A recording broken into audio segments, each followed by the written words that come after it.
All right, ladies and gentlemen. Yesterday one of you was concerned that my disposition was a bit melancholy, low key. Here's the thing. Yesterday, like today, I made the video pretty early in the morning, and two of my family members are sleeping. So I modulate a little bit. I'm not gonna be like a circus impresario barking at you. It's 7 in the morning. So I started an experiment where I wrote a story called Exit Watch, probably to exorcise demons. He's exorcising demons. And it's about a guy named Baines. He gets this watch that talks to him, tells him to throw all of his other watches away or get rid of them. And we find out that Baines has a fellow watch addict in town. His fellow watch addict lives on a pumpkin patch with his mom. His name is Roland Dooley, and Roland was beaten up as a teenager at airline pilot school in San Diego. Won a lawsuit, uses a lot of that money to buy watches that he has no time to wear. And when Baines decides to just wear one watch, I'm just going to wear one watch, my Exit Watch. He unloads his other 6 watches on Roland, and his mom doesn't like what's going on. She's going to have a talk with Baines and tell Baines the secret. So I'll read this chapter to you guys today. So, I don't know, man. I was inspired in part. I like telling stories. I think comedians are great storytellers. Dusty Slay is a great comedian. He's 42 years old, I believe, so he's like 20 years younger than I am. I really enjoyed Dusty Slay's last comedy routine on Netflix. I think it's called Working Man. And so as a result of enjoying his presentation, I now listen to his podcast with his wife, and his wife said something, and he agreed with her, and I want to find out what you guys think about this. Because he's a comedian, he studies social media, because, as a performer, you're using social media to promote what you do, and what's going on in social media is there's a lot of clips. So comedians will have clips, short maybe a minute or two. And Dusty Slay and his wife, forgive me for not remembering her name, I love their podcast. They said that social media overall is really boring. And his wife said, when my kids go to bed and it's free time, it's time for me to just scroll on social media. And she says, after 30 seconds of that, I'm bored. And I don't think social media is going away. What I do believe is that it is boring. It kind of flattens us. I keep coming back to the equalizer metaphor. You want your equalizer on full richness with the treble and the bass, everything where you want it. But in this age of scrolling on social media and people taking Ozempic, everything's about flattening the emotions. Everything's just sort of flattened. Social media is sort of an outrage machine and a sensationalism machine and a FOMO machine. And as human beings, I'm convinced that our brains just go flat after a while. And we don't feel anything. And that's interesting, as watch addicts.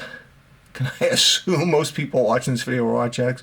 I wonder where that leaves us. I mean, to produce watch content, there has to be fireworks and excitement and adrenaline. I assume it kind of goes away at a certain time. Having said that, I'm very satisfied with my small watch. God, I had to work my butt off to get this collection small. God, I pray to God it doesn't get big again. The Gorgon monster, he's growing. He's coming back. God, I hope I keep my collection small. Ooh, I think 6 would be about the max. Ooh, 6. Oh my God, don't even get me started. So,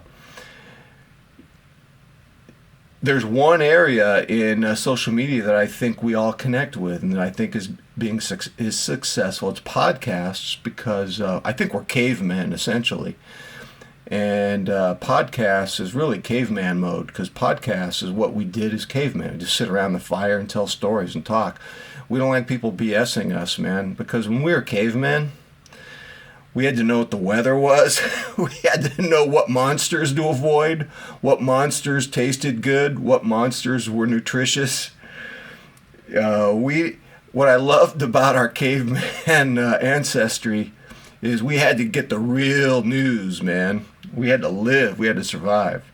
And so I think people who are making podcasts that are real, and I love Dusty Slay's podcast, I think that's going to thrive and flourish in this baby stage of social media. Did I talk too much? Let me read this chapter where Roland's mom tells Baines the secret. All right, here we go. Sitting across from Baines, Maybelline lifted the center couch armrest. Inside was a compartment.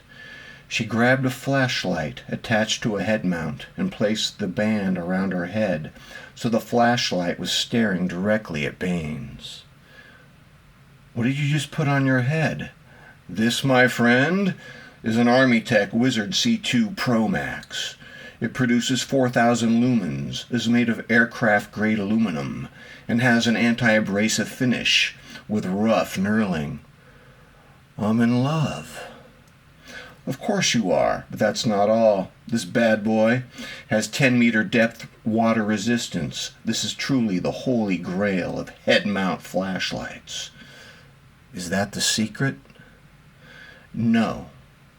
The secret is that underneath this house I have to crawl around in the dark. You know why?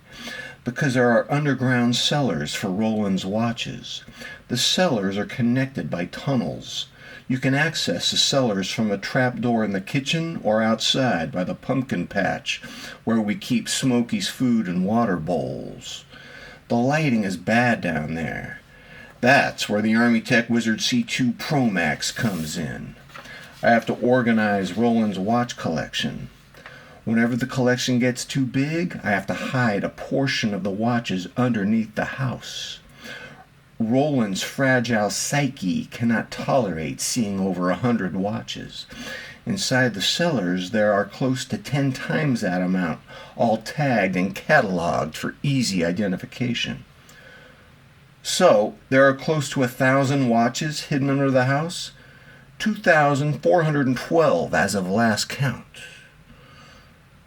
Doesn't he notice all those watches missing? No. His watch addiction has left him in a permanent state of madness. He actually doesn't know what he owns anymore. Can I tell you the truth? With a collection of close to 2,500 watches, Roland only wears 6 of them. He wears the Rolex Master GMT in the morning. He wears the G-Shock Rangeman when he's working in the pumpkin patch. He wears the G-Shock Frogman for his shower and lunch. In the afternoon, he wears the Rolex Datadust. At night, when we watch TV, he wears the Panerai Luminor. He goes to bed with his Omega Seamaster. He tried rotating more watches than that, but we found we'd have to increase his anxiety medication.